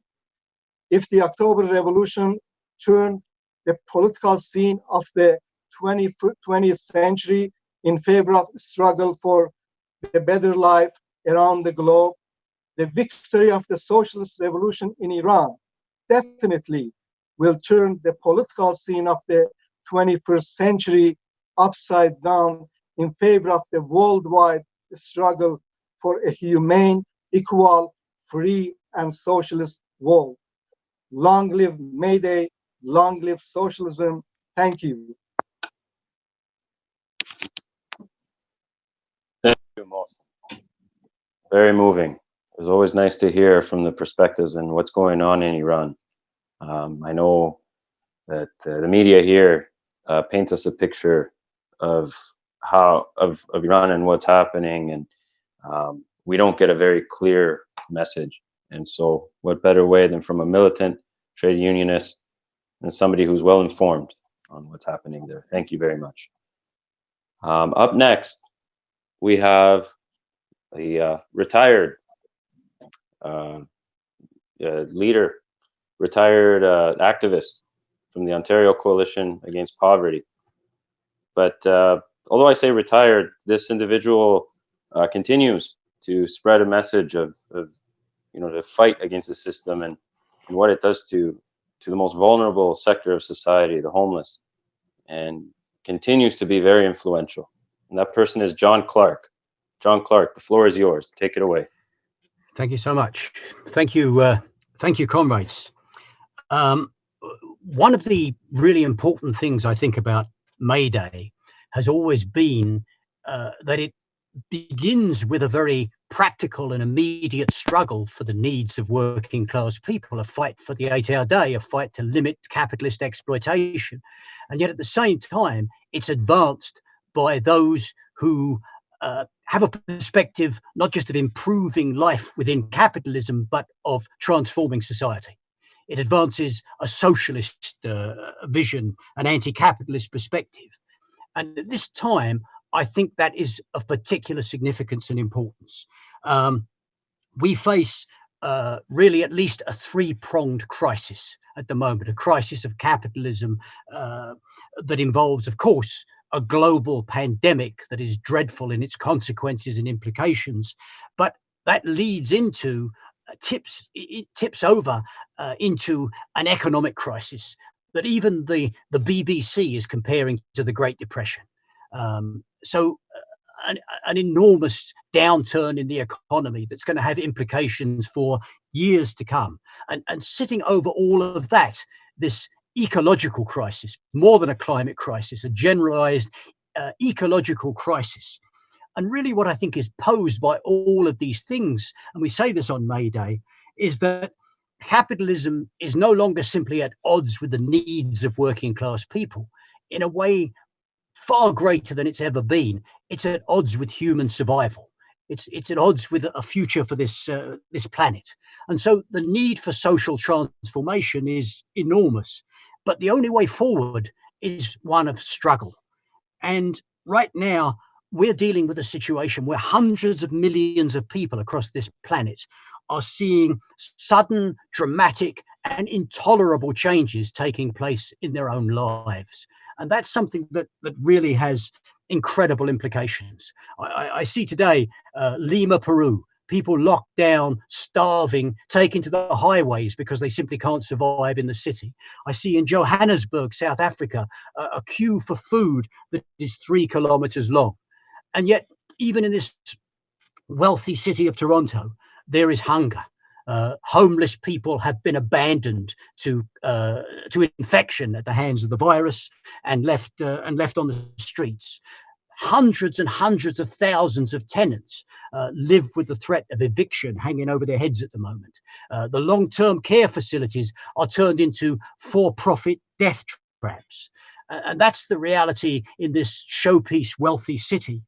Globally, the situation is absolutely grim. So the post-pandemic world that is going to exist is going to be one in which historic and enormous changes have taken place. There is going to be a profound and a deep economic downturn. There is going to be mass unemployment. And the real question is going to be, in that period of crisis, who is going to pay for it? Every effort will be made to impose wage cuts on workers, to attack their unions. The tenants who have somehow got through the lockdown are going to face mass evictions. There's going to be a round of austerity that will make everything that's happened now look relatively incremental. And these are the kind of conditions in which there can be really, for people through their own bitter experiences, a leap in consciousness. This is the kind of situation in which it is possible to think in terms of mass resistance. It's a time to advance fighting demands. And it's a time to advance radical solutions. It's a time to actually say that we're not looking to come out of this with a somewhat better form of capitalism, but advance a very, very different idea of what society should be. So the traditions of May Day at this time, this year, are of particularly enormous importance to all of us. And it's a time when those ideas can resonate with millions of people. Auguste Spies, as he faced death, the Haymarket martyr, said that there'll come a time when our silence will be louder than the voices you strangle here today. That's already true. But that silence and that message of resistance and solidarity that lies behind it, that message of a different kind of society, is in a position now to roar and to affect the thinking and the actions of millions of people. And that's the way forward at this day on May Day 2020. Long live May Day, and long live socialism. Thank you very much. Thank you, John. Are you sure you're retired? That was very moving. Sounds like you're still at it. Very good. Thank you. Just District Council. It's the president of the new Westminster Labour Council, Stephen Crozier. Take it away, Stephen. Hi, thank you, Bruno. Yes, I'm really honored to be asked to speak here. I'd like to first thank the organizers of this national event. It's the only one of its kind, and they've shown the initiative, the courage, and the fortitude to host this important occasion on this important day and at this important time in the history of the international workers' movement. They've shown what it takes to start with an idea, develop a plan, and follow through by bringing together various elements of the labor movement in solidarity. The grassroots solidarity that is necessary for workers to succeed in grasping this moment in time and turning it into victory for the working people of this planet and for the planet itself. This is the proverbial golden opportunity, but as an eco-socialist, I would be remiss if I did not add that it is a green one as well. I also want to thank the organizers for allowing me to speak, and in addition, thank all of you who have responded to this call for solidarity and celebration. Let's not forget what has brought us together, and as we go our separate ways, let us remember the bonds we are forming here today. Before going any further, I want to acknowledge that I'm speaking to you from the unceded traditional lands of the Semiahmoo people within the Coast Salish territory. On the land we now call Canada, and on the waters that surround it, the first workers were the Indigenous peoples. To them we owe a tremendous debt of gratitude. The treatment they have received is far from the treatment they deserve, to say the very least. We cannot rewrite the past, however, we can and we must deal with the contradictions of the present and hand the pen to the Indigenous peoples for them to write their future. How do we embrace the present in other ways in this time of a health pandemic? How do we wrest the power from leaders, be they political, economic, or those within our own unions, who have failed working people, particularly over the past 40 years under neoliberal capitalism. First, we should understand that our leaders must be made and not followed. What do I mean by that? Too often, leaders get into their positions and become more concerned about maintaining power than using it for the benefit of working people. When that happens, do not follow, for it is a time to remove those leaders. We are the grassroots. We make them, and what we make, we can unmake. We have that power. Leaders have only the power we give them. They should listen more than they speak. They should serve, not expect servitude. They should liberate, not restrain. So we must first ask, what kind of leaders do we have? We can only organize with the class struggle leadership. That's why I encourage you to join the cross-country Workers' Action Movement, whose candidates for executive of the Ontario Federation of Labour last fall got 36% of the votes at the OFL convention. Change is in the air. The grassroots can make it happen. Secondly, COVID-19 will end, but we know more crises will come. In fact, the climate disaster continues today. However, the disaster that capitalism has become is at the root of these crises. It must die, or we all will perish. This is why I'm calling for socialist measures. Economist Milton Friedman's disaster capitalism must not be part of the post-COVID-19. Disaster capitalism is a disaster. Disaster socialism, taking this opportunity to move forward with socialist action, is the solution. Clearly, observably, during this crisis, is that it is not money that makes the world go round. It is workers and our work. Money may grease the wheels, but we turn them. Let us remember that we have the power when it is time for all hands on deck to set those wheels in motion again. We must demand an economy and a world that reflects our values and our power. To this end, I can think of no better maxim than that of Karl Marx: from each according to their ability, to each according to their need. Stay safe, my siblings and friends, in solidarity. Thank you, Stephen. Very insightful. And I'd like to point out that the candidates who ran at the Ontario Federation of Labour on a socialist platform with the Workers' Action Movement, Kurt Young and Barry Conway, although they didn't win, and I believe that there might have been many people who probably hadn't heard of them before, but coming in new and with their ideas managed to get a third of the room to vote for them. So that is a sign that there is a shift, that there is a demand for that workers and our labor leaders are looking for, that to go to the left and not to stay in the center. Now, up next, I've got from the Left Communist Workers' Party of Iraq, Essam. Essam, enlighten us. Hi, comrades. Can you hear me? Yes. Okay. Happy May Day, everyone. My name is Essam Shukri. I'm from the Left Worker Communist Party of Iraq. Back in the day in 2001, 2002, I worked and we fought together against the war on Iraq. In Toronto, we rallied together. Things have changed dramatically since then. And I left for Iraq to do my work there, and involved in defending the civility and the unity of the people of Iraq against the barbarism that prevailed after the war, the invasion of the US there. Today I send my comrades comradely greetings from my comrades in Iraq, from the working people in Iraq, from the toilers of Iraq and elsewhere. And I send you their good wishes and wishes of good health.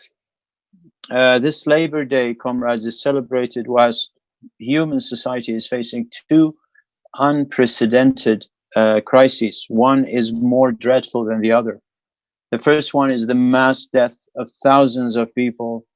It's unbelievable as a direct result of infection with the deadly virus. And second is the crisis of unemployment, hunger, starvation, poverty, and insecurity. Hundreds of millions of people who are already below poverty line, whatever the line is. I don't know how they define this, because I believe 100% are under the poverty line, are suffering now probably tenfolds their so-called normal conditions. The COVID-19 virus has severely impacted the elderly, as you know, fragile health people, children, and the originally sick. The people diagnosed with the virus almost reached 2.5 million, while nearly 200,000 people have been killed worldwide. This is a big shame that we let this happen. This is one of the atrocities, the silent atrocity that is being committed against humanity and by the capitalist class. The capitalist system is the main cause and the perpetrator of this situation, including the death of hundreds of thousands. The issue is not related to the trivial question that are circulated in the ultra right-wing media, which talks about where does it come from geographically, where did we spot the virus, who made it? This is all bollocks.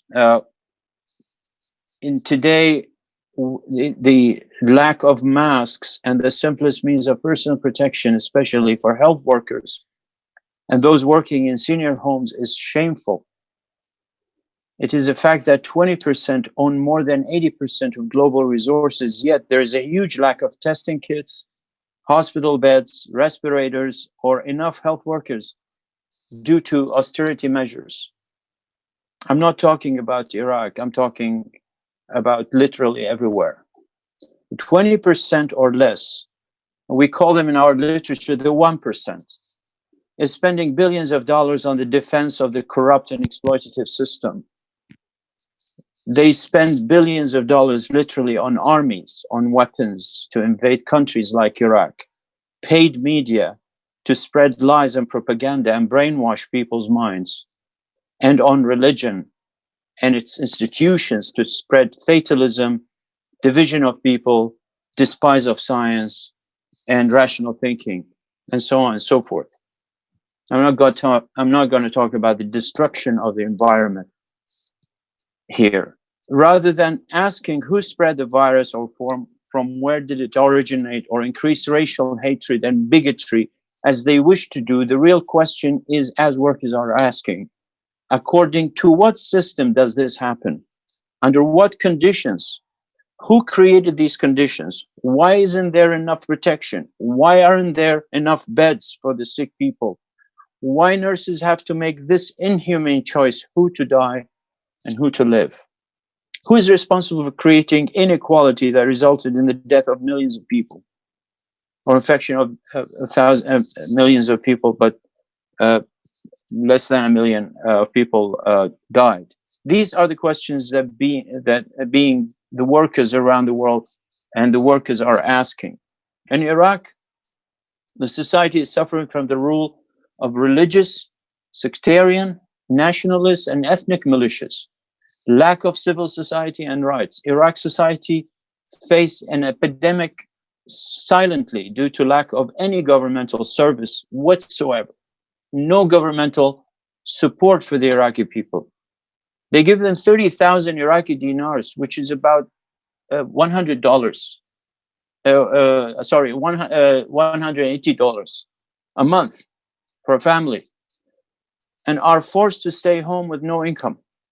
In addition to the risk of COVID-19, in addition to the lack of proper hospitals, modern and equipped healthcare facilities, efficient equipment, healthcare trained workers, we lack that in Iraq. Iraqi people have nothing like that. If you see the hospitals in Iraq, you would be surprised. After 17 years of invasion of Iraq, they put the beds on blocks of concrete to stand. And the looters. Sorry. I regret to inform you, if you could wrap it up, please. Sure. Our party, comrades, believe that the overthrow of the capitalist system must be placed at the top of the priorities of the struggle of the working class in Iraq, Iran, and all over the world. We call upon all freedom-loving forces in society, the socialists, the communists, egalitarian, all secularists, and those who believe in equality of women and men. This is a very big point in Iraq, to stand up and confront this barbaric system. Comrades, I have a lot to say. I really appreciate the opportunity that these comrades gave me, Jahan, Tai, and Bruno, and long live May Day to all, and long live socialism. Thank you very much.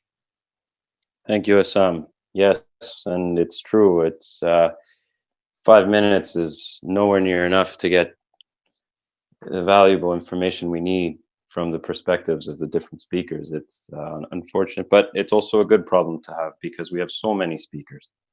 And the perspectives coming from a socialist perspective, coming from Iraq, is precisely what we needed here. I'd like to, oh, sorry, my screen there. Yes, so the next speaker we have, coming from a rich history, an organization with rich history of trade union work, syndicalism, coming from the International Workers of the World. We've got Elio Trossi. Go ahead, Elio. Hello, everyone, and happy May Day. My name is Elliot Rossi. I'm a member of the Toronto branch of the Industrial Workers of the World, and I'm also an organizer with CUBW Local 10-4 Foodsters United. A year ago today, Local 10-4 officially revealed itself to the public. We started the day speaking to media at our press conference. We then headed to Queen's Park for the May Day rally. And finally, we got on our bikes and in our cars and took over downtown streets, including a spectacular march on Foodora's head office. It was probably one of the most fun and exciting experiences of my entire life. 1 week shy of a year later, Delivery Hero pulled Foodora out of Canada. In 11 days, I'm going to lose the job I've had for the past 5 years. I'm deeply disappointed by this, but I cannot say I'm especially surprised. Foodora had been in trouble for a long time. They consistently frustrated their customers and restaurant partners with their incompetence, and they were consistently indifferent to worker grievances largely related to the company's rudderlessness. We gave them many opportunities to work together to fix a number of very basic problems with their business as usual. But instead, they elected to pour money into anti-union public relations and legal battles. In the end, they decided they would simply rather not exist than be forced to make some very minor concessions and, by extension, to run a viable business. Now, a lot of us are justifiably dismayed that Delivery Hero would pull the rug out from under our feet like this. They've taken our ability to collectively bargain, but they can't take away the new legal precedent for classifying gig economy workers as dependent contractors that we won. Nor can they take away what was learned from our organizing efforts up to this point. Not only was it the first ever attempt at a certified gig economy union local, but for many of us, it was our first union drive, myself included. We now have a group of passionate and hardworking organizers ready to take on whatever comes next. Whatever comes next is going to be very weird for pretty much everyone. COVID has made it effectively impossible for capitalism to continue. And while market economies are being temporarily kept afloat by government stimulus and cheap debt, they cannot be sustained much longer. People are scared and angry as a result. They're realizing that capitalists have lied to them all their lives, and they're going to want answers. And we in the labor movement have many of those answers, and we need to be ready to educate, inoculate, and organize ever-increasing numbers of our agitated friends and neighbors. We need to do this on an unprecedented scale using all of the tools we have, whether or not they are accounted for by our laws. Make no mistake, we will be under attack every step of the way. We will be attacked no matter what we say, whether we are civil or whether we raise hell. We will be told that our organizing efforts are a pipe dream and that a better world is not possible. These criticisms are disingenuous and deserve to be ignored. The couriers were told we would never attract interest from the mainstream labor movement, and we did. They told us we would never get 40% of our workforce to sign a union card, and we did. They told us we would lose in the first round of labor board hearings because independent contractors can't form unions, and we won decisively. We were on track to win one of the largest victories in recent labor movement history until the company took its ball and went home. We organized, fought, and won. We were and are unstoppable, and every day we have less and less to lose. And I'm seeing people outside who are sick of being lied to, are being told that the only thing they can do right now is stay home and sit on their hands, and that's not enough. So I want to make sure nothing like this ever happens again. And for that reason, I say, let's go get him. Thank you very much. Thank you, and I'd like to apologize for getting your name wrong there. Elliot Rossi from the International Workers of the World. Up next, we've got a musician, Brian, who's going to perform Which Side Are You On? Take it away, Brian. Okay, thank you, Bruno. Actually, Muhammad Ali will introduce. Okay, yes, go ahead. Tell me which side, which side, which side? Which side has the sight of my comrades? Which side, which side, which side? Which side has the sight of my comrades? We the working class, the help wanted ads. We the critical mass, the capitalism we will outlast. Tell me which side, which side, which side? Which side has the sight of my comrades? We the workers, we the power. We make the bread, we pick the flowers. To pay the rent, we'll break our backs. To pay them back, we'll break their banks. Let's break bread. Let's take a break. With these chains, we will break. Tell me which side, which side, which side? Which side has the sight of my comrades? Which side, which side, which side? Which side has the sight of my comrades? Thank you, Muhammad. This is a classic labor tune written in the 30s out of a mining struggle. So just take it away.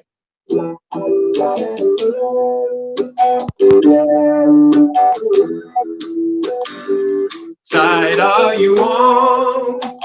Which side are you on?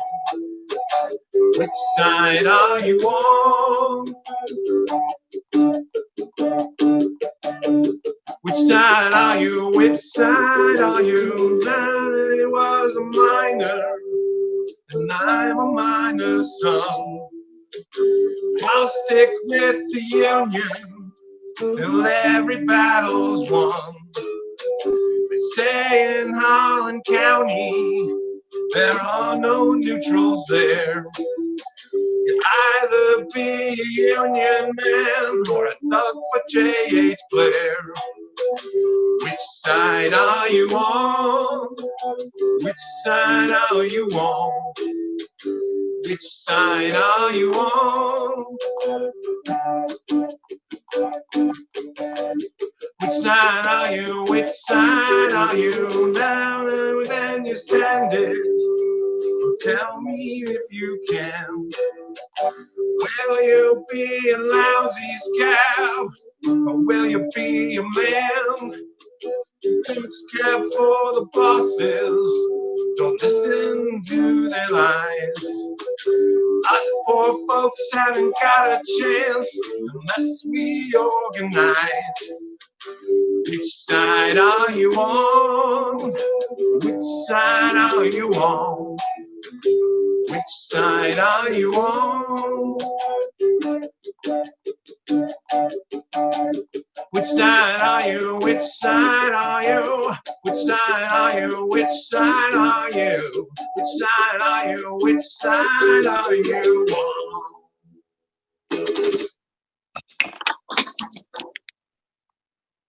All right, that was awesome. Thank you, Brian, and thank you, Muhammad Ali, once again. Now that song does remind us in these current struggles that there is no middle. You're either on the side of the enemy or on the side of the workers. And so this May Day, any May Day event, May Day represents just that, the revolutionary side of the labor movement. not the middle, the left. Now, up next, we've got the president of the Ontario School Board Council of Unions, Laura Walton. Laura Walton is continuing to go through a lot up against this nasty government. And I'm sure you've heard there was a strike that almost happened. And just in the last minute, we avoided that. We didn't face any cuts to our working conditions or to our salaries. In fact, it remained the same. And this must be seen as a victory. Under a conservative government, we proved that they were weak with the leadership of Laura Walton. Take it away, Laura. Thanks so much, Bruno, and I want to thank you for the invite for coming and speaking to everyone here today on May Day. As Bruno mentioned, I am Laura Walton, and I am the president of the Ontario School Board Council of Unions, and I'm speaking to you today from my home in Belleville, which is part of the traditional territory of the Haudenosaunee and Anishinaabe people. On behalf of 55,000 QP education workers, I'm sending warm May Day greetings and solidarity to all of our fellow unionists and activists. A heartfelt thank you to everyone on the front lines during this pandemic. It's your service that keeps us united, and it's keeping us safe.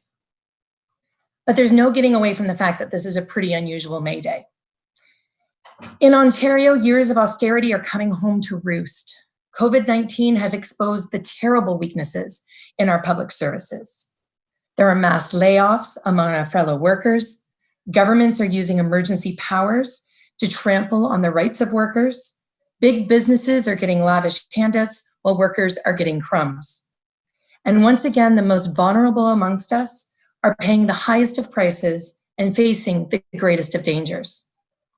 It feels like we've lost much of our power, and it might seem like there's little to celebrate. I believe, though, that we can emerge from this crisis stronger, more determined, and better organized than ever before. From this pandemic, we are learning that our labor is what connects us. On so many levels, we are all workers. And when the pandemic recedes, and it's going to, we are going to demand that we are owed what we are owed as workers and as citizens. We need to demand high quality public services, properly funded and properly publicly delivered by workers who are respected and valued. Because there's something else that I have learned and what we have learned from living with COVID-19 is that we're only healthy when we are all healthy. We're only safe when every single one of us is safe. Our services only work when they work for everyone. And I'm proud to say that QB education workers understand this concept. They're constantly amazing me and inspiring me to continue because during this pandemic, they keep showing up. They show up in the work like Bruno is doing here today to bring this forward. They're showing up to maintain schools during shutdowns. They're donating PPE to those who are in need. They're volunteering time at local food banks. They're finding creative ways to support children who are learning at home. Because the one thing that this COVID pandemic has really shone a light on is the inequitable nature of what education looks like when it's not done within a public school system. QP education workers are determined to make their contribution. Like workers everywhere, they're leading the way. So as we head off today, I'm already starting to look forward to the next May Day. And I'm hoping that it'll be an opportunity where we can come together and see each other in person. Once these strange days are behind us, and once we've used the coming year to make gains that we have waited for, I think these are gains that we all deserve. Until then, I'm wishing everyone on behalf of the education workers in QP a very happy May Day for 2020. Thank you.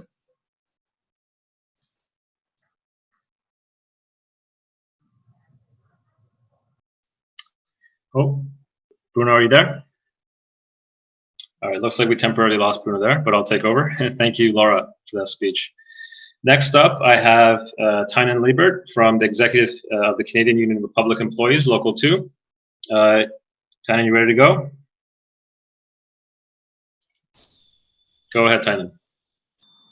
Sisters and brothers, what an honor and a privilege it is to address the first May 1st International Workers' Day rally in Toronto, to be organized with support from a broad coalition of unions. That is a huge step forward, and I want to thank everyone who helped the Labor May Day Committee make that a reality. We've taken a huge step forward, and we've got a long way to go. And in these trying times, it might look impossible, but let's all remember, we're the working class. We're the people that built this world with our bare hands. We make it happen. We make the trains move. We get the masks built in the factories. We pave the roads. It all comes down to the international working class. And it doesn't matter where in the world you're from. We're abused by the employers. We're exploited by them. And we're made to think that we need them. That's what they put in our heads with their domination of the state, the government, and the media. We produce everything for them. But then we are convinced that we are the ones that need them, and nothing could be further from the truth. We do the work, we know how things get done, and one day we will run this society ourselves. The working class will become the ruling class, and there will no longer be any more need for class divisions. We will have a society without exploitation, without the oppression of one nationality over another, without the humiliation and degradation that we've come to accept as normal, as human nature in this sick and twisted society of the employers. Now, the first time I ever got to attend a mass May 1st rally backed by the unions in this country was not, in fact, in Canada at all. It was in Quebec. You often hear that May Day is not celebrated in Canada, but there is a strong union-backed labor rally in Quebec every year. We have to ask ourselves, because that's often when we hear about mass militant strikes going on, we hear about our sisters and brothers in Quebec, and what is it that makes their movement more organized and militant than ours? And that is the proud tradition of class struggle against national oppression, of resistance to Canadian domination and to exploitation by Anglo-American finance capital, a movement of working class resistance that is bound up with Quebec's historic struggle to break free from the crown and form an independent country. That is part of the revolutionary tradition of this country, and it is the revolutionary tradition of the working class. And those of us on the English side of the divide are often made to feel that it's not relevant to us, but it is absolutely necessary for our struggle against the common enemy, which are the employers, the property class, for whom the Canadian state is an apparatus of repression that ensures we are all exploited. In order to break that apparatus of oppression, we need the working class to seize power, liberate the oppressed nation of Quebec, bring full autonomy for all Indigenous peoples, and then we can have a workers' government where people will have what they need. So the cause of the working class internationally is the cause of the oppressed nations as well. That's why we say workers of the world and oppressed people unite. And it's not just about North America. National liberation extends to the peoples of Africa, South America, and Asia, places where neo-colonial exploitation knows no bounds, is not held in by the supposed civility of the so-called civilized and modern world. And it is the liberation of those brothers and sisters in Africa, South America, and Asia, which must be the cause of the international working class. That is the true meaning of May Day. Liberation of the international working class. Total human freedom from all forms of oppression. And it is a cause which echoes from the dock workers of Sasebo, Japan, to their sisters and brothers in Vladivostok, Russia, to the car manufacturers and call center operators of India, to workers of all professions across the European continent, down through South America, and up to where we are here. And it is on in Canada, and specifically in Toronto, where the Labour May Day Committee is based for now, that I want to speak to a particular situation confronting workers where I work, the Toronto Transit Commission, in the electrical trades. my union is not here officially as an endorser. However, our members are up against exactly the same kind of problems that we heard Carlos Santos from ATU 113 speak about. Our sisters and brothers in ATU 113 are up against the same things we are. We are on the front lines. We're working in the tunnels or on moving trains and high voltage electricity, and we don't have N95 masks. We're put in conditions where social distancing is not possible.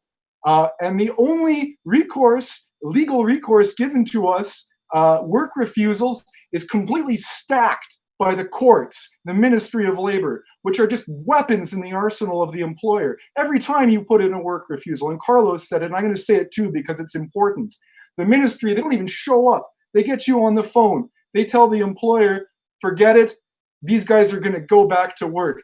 Dear union leader, self-isolate. I think that says a lot right there. So it goes to show that we cannot win if we're playing by the boss's rules. It was through May Day, through militant struggles of the working class, that we made our own rules. And that's how we took a step forward. And remember, May Day was for the 8-hour day. That was at a time when it was normal for the workday to be 16 hours. The modern equivalent would be 20 hours work for 40 hours pay. 20 hours work for 40 hours pay. That is how radical the tradition of May Day is. And that's what we're bringing back. That's the work the Labor May Day Committee is doing.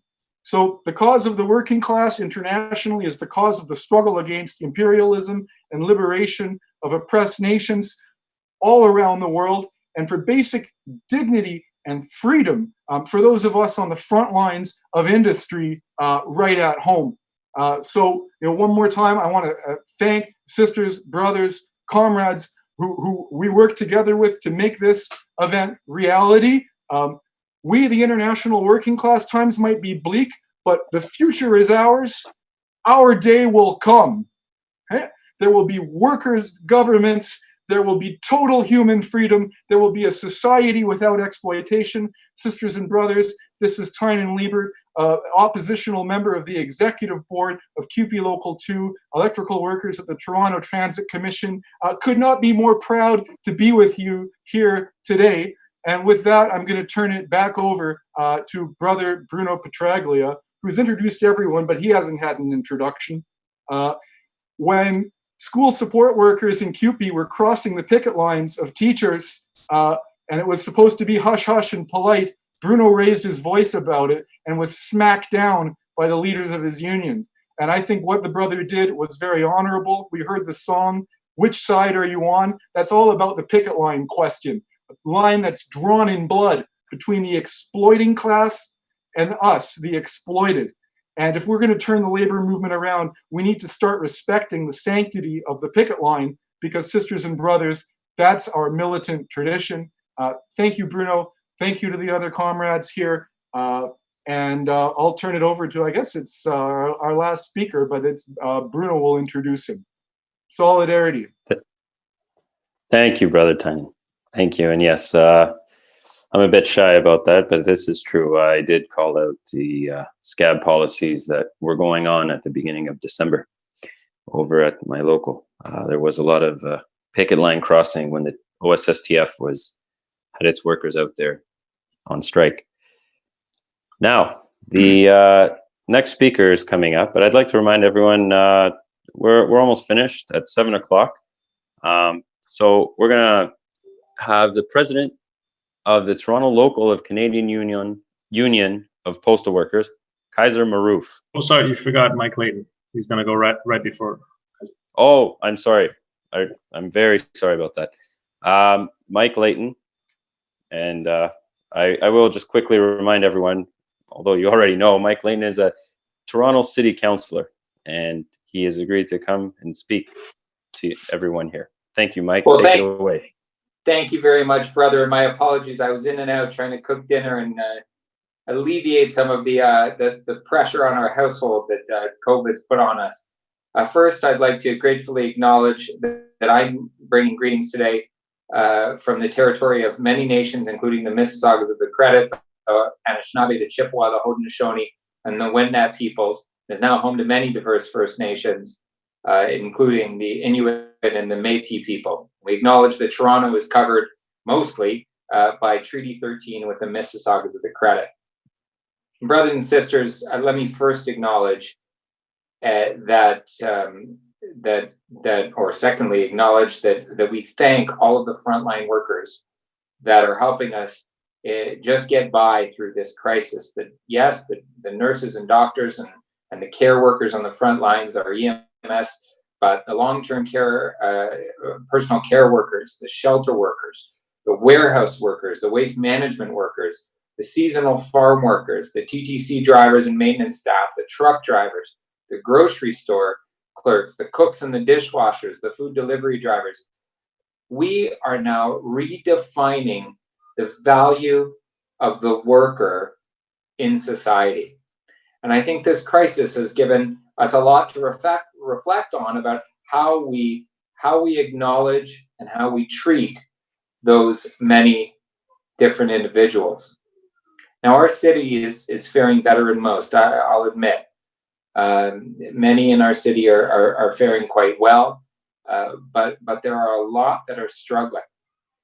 And the only reason why that bit of people can fare well like this is because of the hard work of others. And more often than not, they're taken advantage of. And this includes city workers. This includes many of the people that are working a minimum wage or close to minimum wage jobs.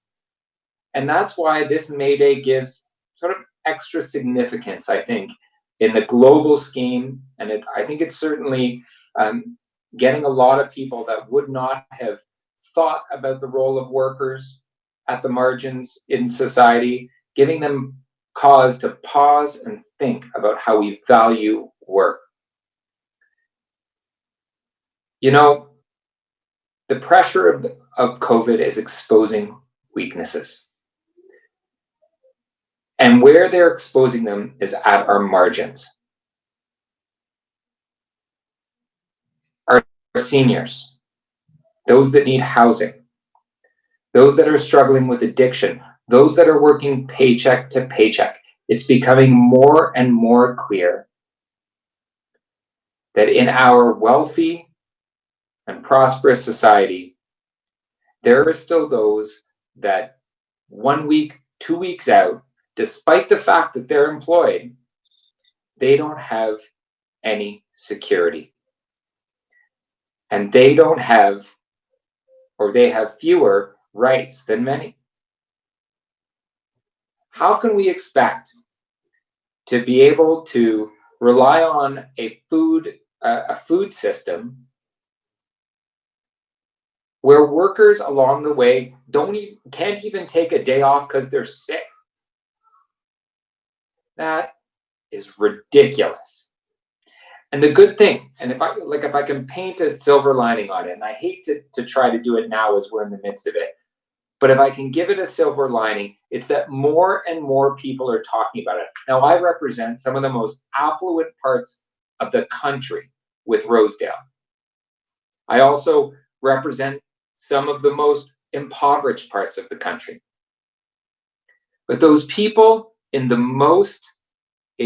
sections of this country that are the most well off are starting to realize more and more that our society, their wealth is in fact dependent on the well-being of others. Now, that's a good spot to be when we're talking about a move towards social democracy and socialism.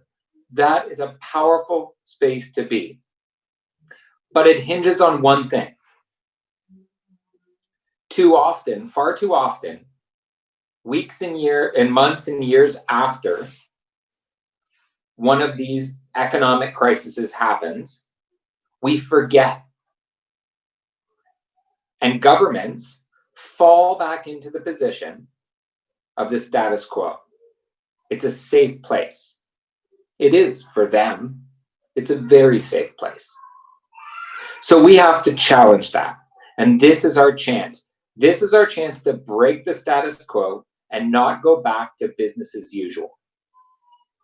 Think about it for a moment. What would the world be like if we were to rebuild in a different light. Does Toronto have the highest rate of child poverty in the country? No, it wouldn't. There would be no child poverty. Do kids go to school hungry? No, they don't. We'd have universal school programs. Do teachers struggle to give the support they need with growing class sizes? No, they don't. Because we have appropriately invested in public education. Do students graduate with crushing debt so that they become slaves to banks or to the gig economy? No, they don't, because we have universal post-secondary education. Are workers commodities or are they community?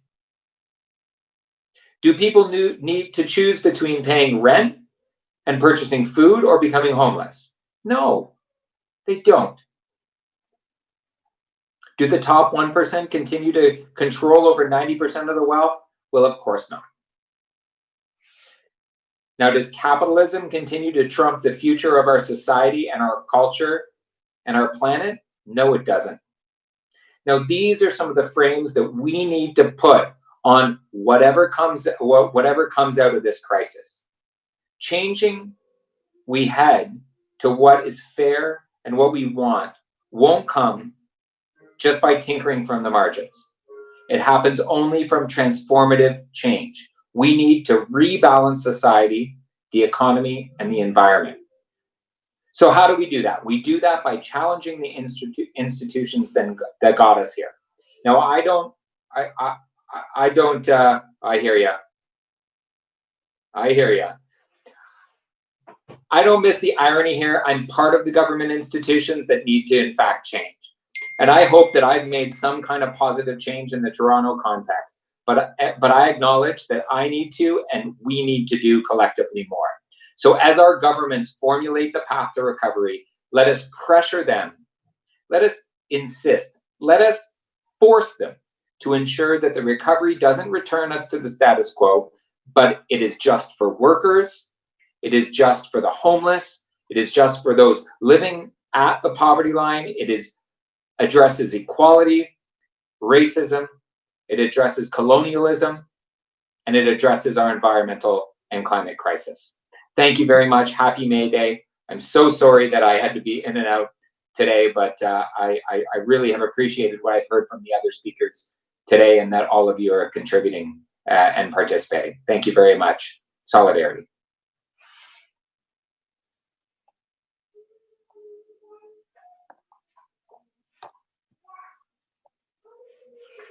Oh, Bruno, you're muted. Sorry, I was muted there. I was just saying thank you, Mike. That was excellent. Great words there, and thank you for coming out to the event and speaking to everyone here. Now we've got one last speaker. Last but not least, he is the president of the Toronto Local of Canadian Union of Postal Workers. We've got Kaiser Maroof. Go ahead, Kaiser. Hello, comrades. Happy May Day. And I'm speaking from the traditional territories of Erie, Huron, Wendat, and Haudenosaunee and Abenaki land. I'm speaking from the land which is the home of many Indigenous people from across the Turtle Island. Postal workers, we are very proud, and our couriers, we are very proud to serve our communities during this pandemic time.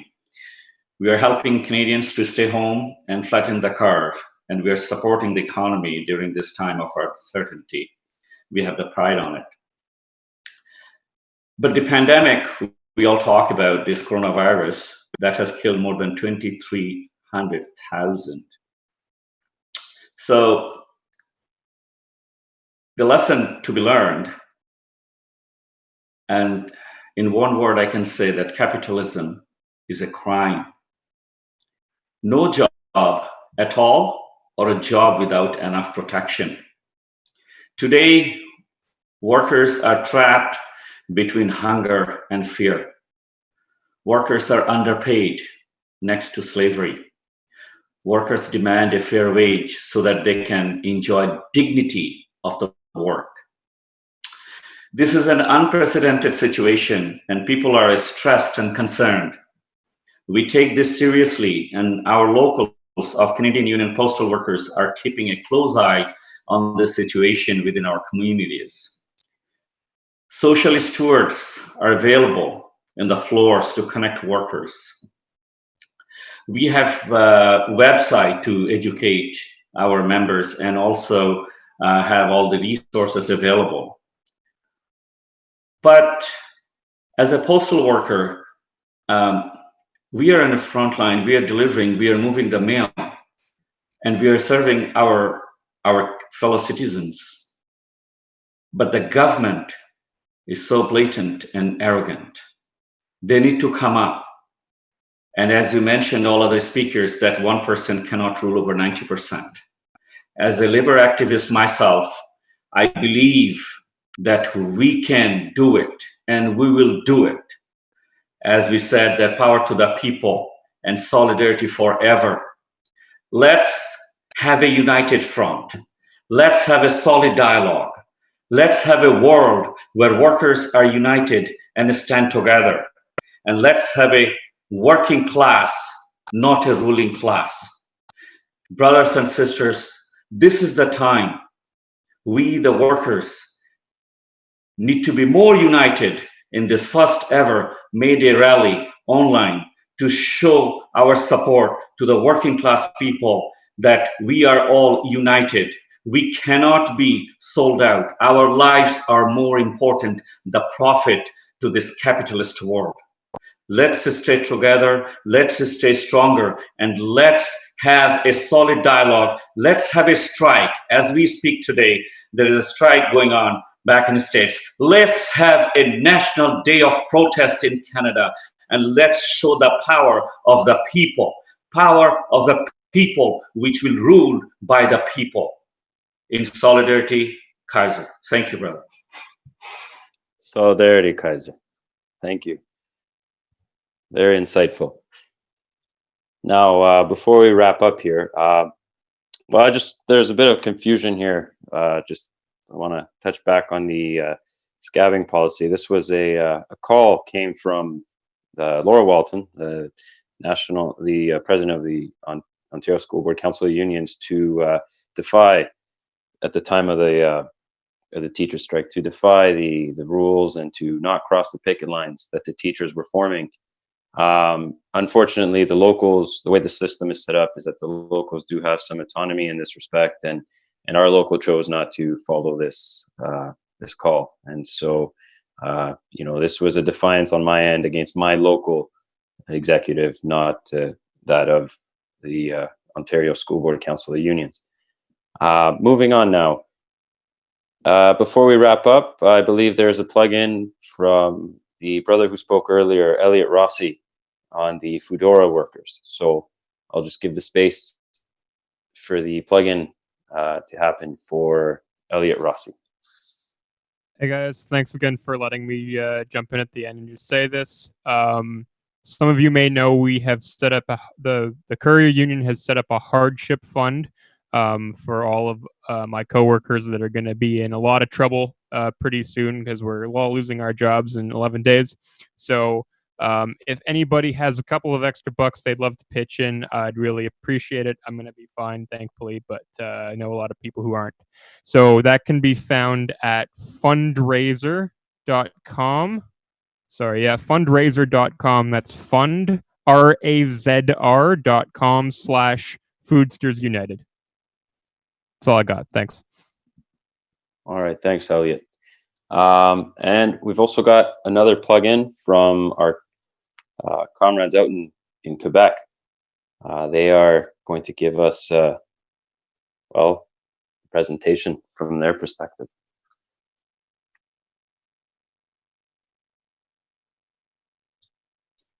So just for the folks, I can plug in for them. There's at 7:15 p.m. there's an event in Quebec celebrating May Day happening. I will post the link in the Facebook page. I'll give it back to you, Bruno, so you can wrap up. Okay, perfect. Thank you, Jahan. So you've all seen it. militant trade unionists, union leaders, rank and file workers, artists, all coming together on May Day, giving you their insight, their perspective on the struggle against the bosses. Now, this doesn't end here. This continues. This is just one of many forms of expression that we have in our fight, in our struggle. And so from today, I want everyone here moving forward to continue that fight, to keep the spirit going, keep the flame going, and organize, always. And I want to thank everyone for coming out, and everyone have a happy May Day. Take care.